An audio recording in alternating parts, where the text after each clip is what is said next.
யோபுவை சுற்றிலும் வேலி அடைக்கவில்லையா? யோபு 1:10 வாசிங்க. நீர்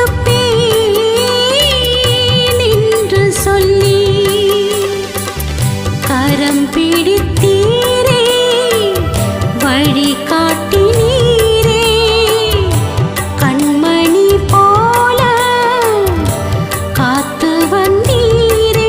இயேசுவே, நீரே எந்தன் சொந்தமே. கடந்து வந்த